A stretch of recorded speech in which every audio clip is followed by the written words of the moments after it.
way we're gonna go. Yeah, we don't know which way the. Dude, but this is. We're gonna go north. Water, then. We're gonna go north. This is. Alright, you guys, welcome underwater and welcome to the voiceovers. Go ahead, hold your breath with me. And this is a local trip, and it's also my first drop of the trip. And you can see Drake and I, who's one of the divers on the trip, we do a double drop because we know that if we want to land a fish, we have to make sure we shoot it simultaneously, and that's what we plan to do here on this huge cobia. Now, I went to pull the trigger, and unfortunately, my safety was on, but good thing Drake was right there ready to put another shot in him, and he, I guess, thought I was waiting for him to shoot, so he took the shot, absolutely stoned this cobia, or spined it, as a matter of fact, and it worked out perfectly on our first dive of the day. Yes, Drake! Yes, sir, that worked out. Woo! That worked out. My safety was on. Yes. That was awesome. Roll them, dude. Woo! Right next to him, and there was two of them, and I just was like, I don't know if they're big enough. I was way big enough. Yeah, way over the top. Dude, there were so many sharks. There was like 10 sharks. Holy crap, dude. There's so many sharks. It's wild. Right now. Yeah, that's unbelievable. But that worked out. Work, boys! Good stuff, dude. Dude, that was awesome. Good stuff. That was good backup on the sharks, too. We were all over. We were all over each other down there, and there were sharks everywhere, all around us. I told you. Oh my God. Dude, that's what, hey, we didn't even, he stoned it and it was that crazy. Yeah. Can you imagine? Bro, that's gonna suck if we don't lights out these guys. Yeah. Did someone shoot him first? So we get back in the water and we go a little bit farther offshore. You can see we're rocking the flasher setup. And we're not really making drops down deep because there are so many sharks around. And again, the deeper you go, the farther distance you have to pull the fish up and the higher chance of the sharks getting on the fish. And these are all bull sharks and they tend to be super aggressive. So now I make a drop and I see a ton of permit in the mid-water column. And again, Drake makes a dive really kind of like the same time that I do.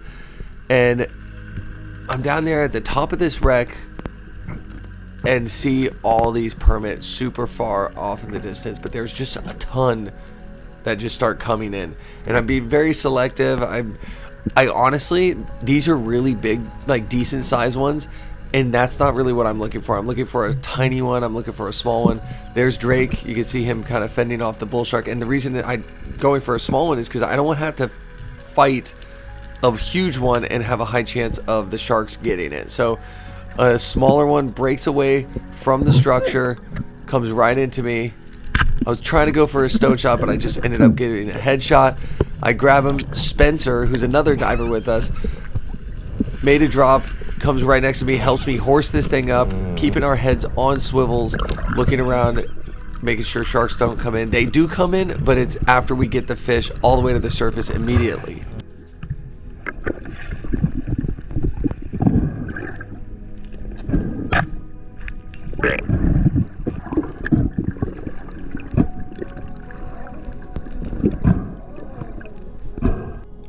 We're now heading into an area that's a different structure, and we're in about the 80-foot range.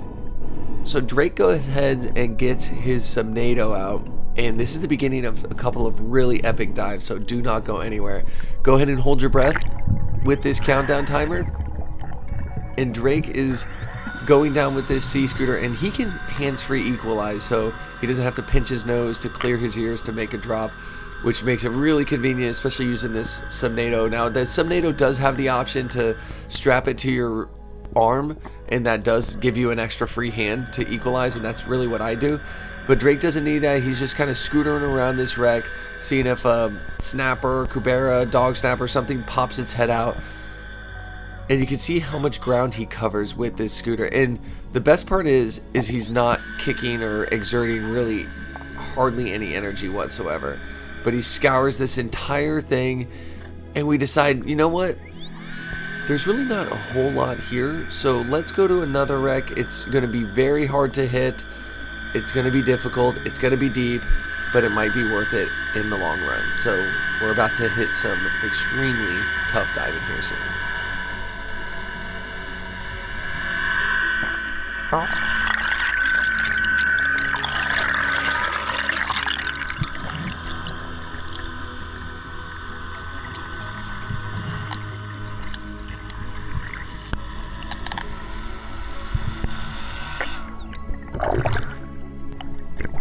go offshore, and this is the first of multiple dives trying to hit this spot.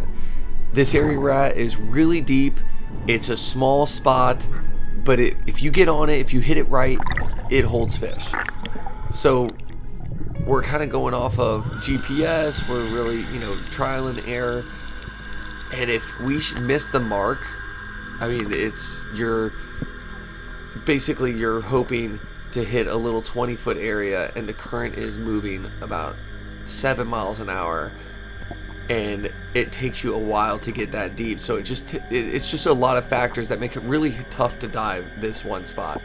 This is Drake's first dive, and it's a good sign that he's seen a lot of fish, but he should have already seen structure by this point. So like I said, it is a good sign that he is seeing all the cudas, all the jacks and everything, but that's really not what we're looking for. So we're close, but not close enough. So we do another drop here in a minute. He ended up going to, I think, 103 on this first drop, but he ends up going pretty deep on the next couple dives. So make sure you stick with us.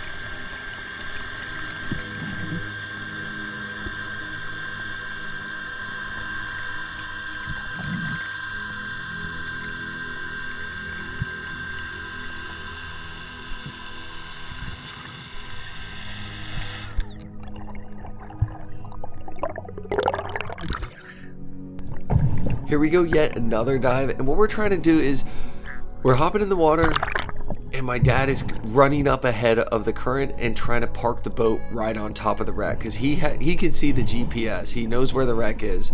We're in the water. We don't know when to drop. And on this one, Drake, I think he waited a little bit too long to dive. My dad was like, dive, dive, dive. And so he dove right by the boat, but unfortunately the current was so fast it just pushed him off the spot. And you'll see he does get on some fish, but it's not exactly what we're looking for. Again, we're really looking for the structure, hoping to hit it. And again, there's nothing else really in the area. He goes down, sees some bait fish, and this is a good sign, because this is really where, I mean, I'm just waiting for the wreck to just pop up. And I think he kind of sees it off in the distance, that little dark spot. But he needs to get on the fish, or on this wreck, if he wants to get in some good fish, like some cuberas or some cobia or African pompano. I mean, it's really going to be a toss-up of what you'll find on this spot, but if you hit it right, you usually tend to get something good.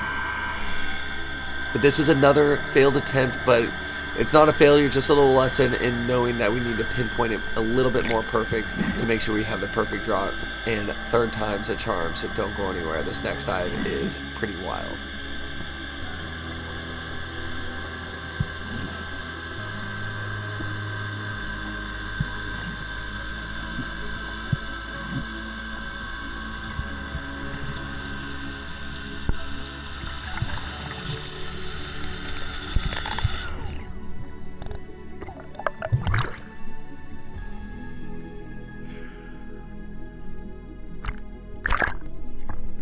So third time's a charm. Drake decides to make a drop, but the problem with doing this kind of diving is that you don't get a whole lot of breathe up time. You're not really relaxed at the surface. You're, surprising yourself on when you have to dive, and that's what happened on this dive. Drake really he probably maybe had less than 30 seconds to breathe up. And of course, on his way down, this bull shark decides to come in, get a little too friendly. Drake has to kind of, spook him away a little bit, but he finally sees the top of the wreck, and he sees some nice cubera snapper. He follows this one. This one's probably maybe 30, 40 pounds. It kind of does a little spook, and he shoots. And that is not a bad shot. Honestly, the only thing I would have done if I was Drake, I would go, when you're coming up, I would head the direction that the snapper was, like went. So instead of him just going straight up and dumping his reel, he should have kind of went towards the snapper in that direction, so it kind of unwrapped the snapper from that mast and then pulled him up to the surface. But we get up, and that really wasn't the biggest problem, was the mast, but you'll see here in a minute as I get drug underwater. Got one.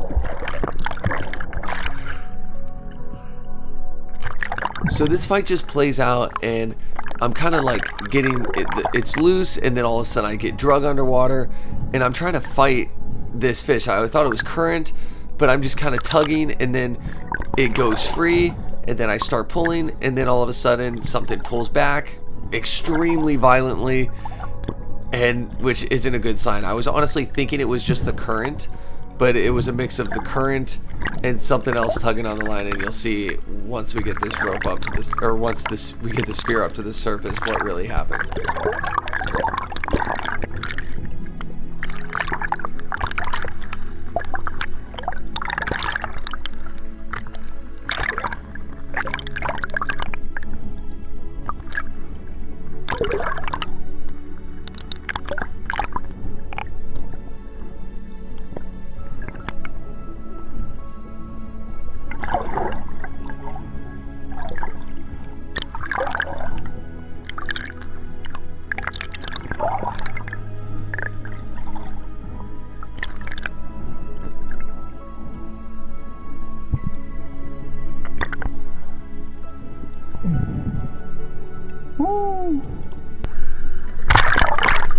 I'm pretty sure Goliath got to him or something.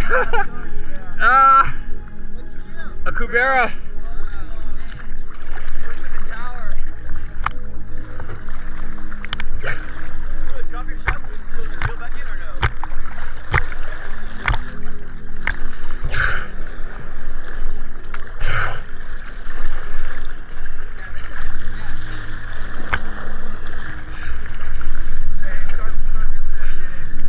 I did it right this time. I dropped with you.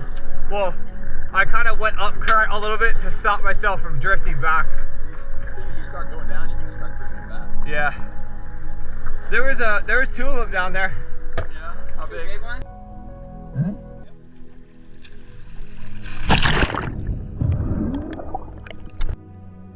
So this is some footage from the next day where we went really the same spots, but it's crazy how the shark activity just dies off, and then it'll pick up one day and then it'll die off. So this is roughly the same area that we were diving, and I make a drop all the way to the bottom, not a shark anywhere to be found, which is pretty amazing. But you can see what actually is all the way down here in the sand, and I make a deep drop. And at this point, I mean, I think we did do a couple of drifts, but I was just feeling really good this day. Felt like I could hold my breath, tell my buddy, you know, hey, keep an eye on me, I'm gonna make a deep drop. And my goal is to just make it all the way to the bottom, sit there for a second, do a little grunting, looking around, and see what comes up to me. And I'll just pop in the video and talk whenever, after I get to the bottom.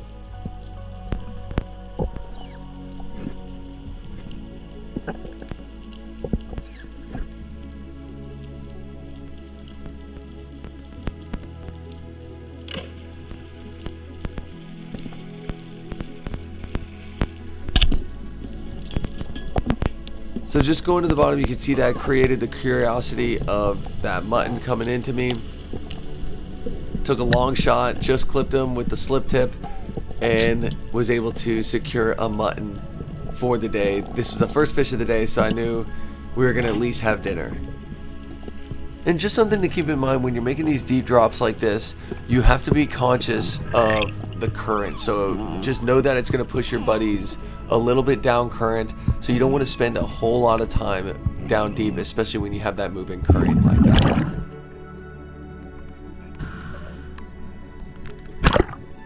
So go ahead, hold your breath with me on this one. I see basically a bunch of what it looked like AJs from the surface, so I just made a quick duck dive. I'm really not targeting amberjacks, but I figured to myself, I was like, you know what, if one gives me an easy shot, I'm just going to try to stone shoot it only. I'm not going to, go out of my way to try to shoot through the gills or shoot for the tail or anything like that. We're not starving. I already got that mutton. So sure enough, these guys come in. I do a lot of grunting, of course. And really, I'm just kind of hoping that there's something else with them, like an African pompano or maybe kingfish or hopefully wahoo. But nothing comes in, so I just did a little bit of grunting. Sure enough, they come right into me. And like I told myself before, only if it gets me a point blank stone shot, I'm going to take it. And sure enough, that's exactly what happens.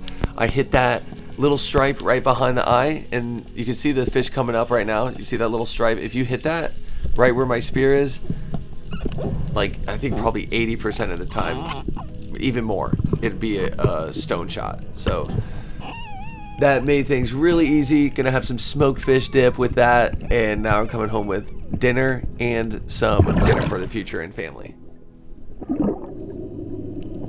Here we go, last dive of the trip. I see a lot on this dive going down.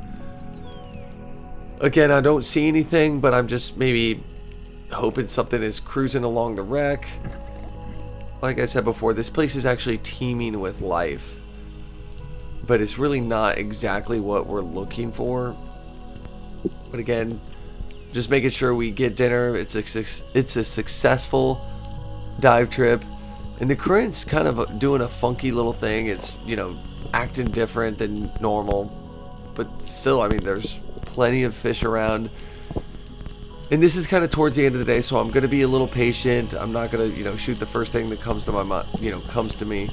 I'm looking down towards the wreck, hoping that there's some cuberas or something near the base, maybe even a snapper, or maybe like a cubera snapper or a dog snapper or a mutton snapper. But nothing comes from below, so I just look off in the distance. I see how much life is around here. There's a couple of permit inside of that school of horse eyes. But something that comes into me is yellowjack, and I don't have one on the board yet, so I go ahead, take the shot. If you've never had yellowjack, they're freaking delicious. So this is definitely going to give me plenty of meat for dinner for friends. And between this, the cobia, the permit, everything, I mean, we're going to have a smorgasbord of a meal. So don't go anywhere. I'm going to do a little epic cook-up here in just a minute.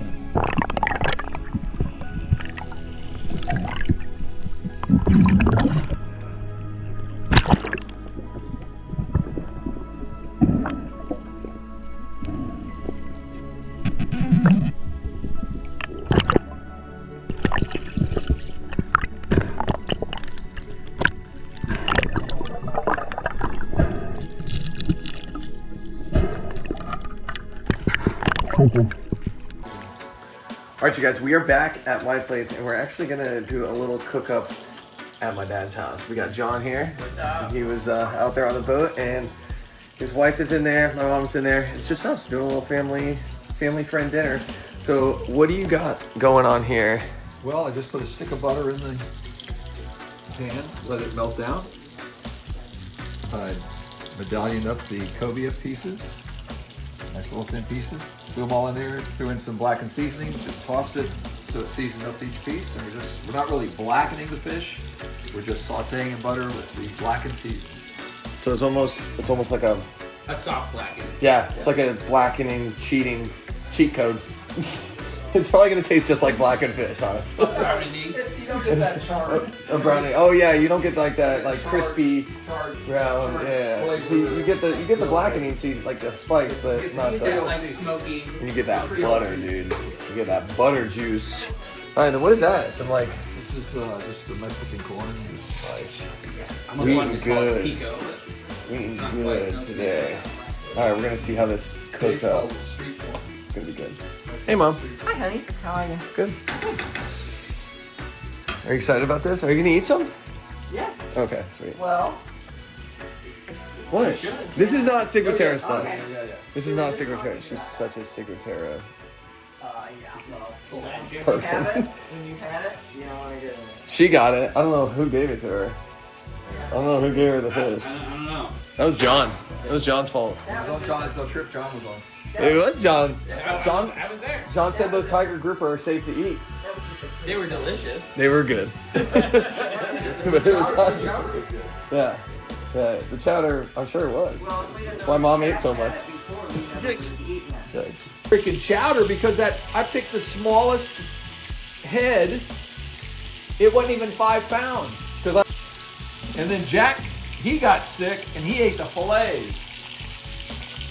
So then we start looking at these tiger grouper like the. All right, so we have Yes, the please. finished product. Look at that. I'm just gonna give it a shot real quick. Try it. Look at that. Drizzled on top of Well that done. very little bit. I will. I just already put it on. Good. That's cobia. John, try it. You can't beat cobia. Try it. Is it all the same? Yes. I like how it's medallioned up like that. Oh, tender, delicious. They're so good. I love that. Really good. Michelle. Good? Oh wait, oh yeah, she's got the chicken pot. She She had can't, medallions. yeah, she can't really have fish because baby. Baby don't like the fish. She's in a delicate condition. No, she's in a temporary delicate position. Yeah. Yeah, That It's not that she won't eat it. that is freaking delicious. Is not liking it. That's a little pro hack. Instead of having like keeping it super simple. How long did that take? Like Not long at all. yeah, a couple minutes. Yeah, 'cause Oh, and this stuff. It's so thin. You know, Yeah. Almost like blackened. Well, it's black and seasoning. Yeah. So good. Everything is Everything's amazing. Alright, but if you guys enjoyed this, go ahead and give it a thumbs up. If you consider subscribing. Me? And thanks for joining me on this one. Yesterday Like on always, the- I'll see you next on week the for boat? another Yeah, adventure. it's on the boat. Later.